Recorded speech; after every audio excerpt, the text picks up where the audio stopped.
Bonjour à tous, donc me revoici pour une nouvelle vidéo. Donc depuis mercredi on est rentré dans la période du carême, donc j'aimerais d'abord souhaiter à tous un bon et saint carême, à tous les frères et sœurs catholiques. Donc je pense que durant cette période je vais m'absenter un peu de Facebook, décrocher un peu d'internet et me concentrer un peu plus sur ma vie spirituelle et mon quotidien de chrétien, chose essentielle. Donc bien sûr je fais pas cette vidéo en tant que moralisateur parce que je suis le premier à pécher. J'ai jamais revendiqué un statut de saint ou de pieux catholique. J'en suis très très très loin.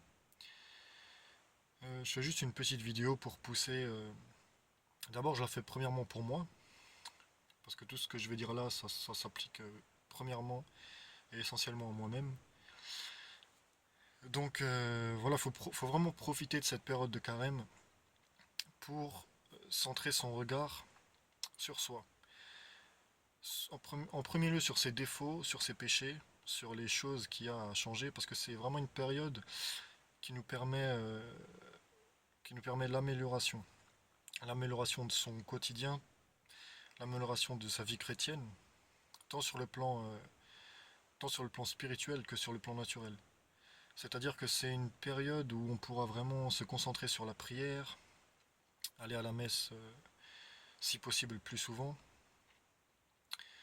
vraiment se concentrer voilà, sur ce qui fonde notre vie surnaturelle.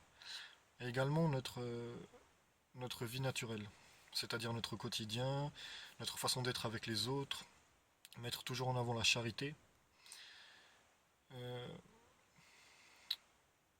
vraiment se centrer sur soi et corriger ses défauts et ses péchés. Donc moi personnellement ce que je vais faire, du moins ce que je vais essayer de faire au maximum c'est déjà j'avais commencé avant le carême à fumer, ce qui est très mauvais en soi. Donc là j'ai tout arrêté. Donc arrête la cigarette. J'aimais bien aussi un petit verre de vin ou un petit digestif après le repas, donc je vais arrêter cigarette et alcool. Un peu m'éloigner de Facebook, parce que c'est vrai que j'y passe pas mal de temps. Apprendre à plus prier, ça c'est très important aussi parce que ça implique pas mal de choses. C'est-à-dire que pendant la prière, on rend grâce à Dieu, on peut lui demander des choses, ce qui est très important, très intéressant, et également ça nous permet d'être mieux dans notre quotidien. C'est vrai que la prière c'est aussi un temps de méditation, un temps de silence, un temps d'intensité spirituelle, et ça se ressent dans le quotidien. Ça se ressent vraiment dans le quotidien. Moi, il y a eu des temps où j'ai pas du tout prié et j'étais beaucoup plus apte à la colère, beaucoup plus sensible à l'énervement ou même à d'autres péchés. Or, la prière, ça fortifie vraiment la foi, du moins de ma petite expérience personnelle. C'est vrai que la prière, ça permet de maintenir notre vie chrétienne au sein d'un quotidien qui est parfois difficile. Donc profitez du carême, c'était juste mon message, profitez du carême pour l'élévation spirituelle, pour vous corriger, pour préparer aussi et faire votre confession. Moi, j'en fais pas souvent, malheureusement, que Dieu me pardonne. Mais je profite vraiment du temps de carême pour justement voir quels ont été mes péchés passés, quels sont mes défauts au présent et faire ma confession, puis tâcher de m'améliorer.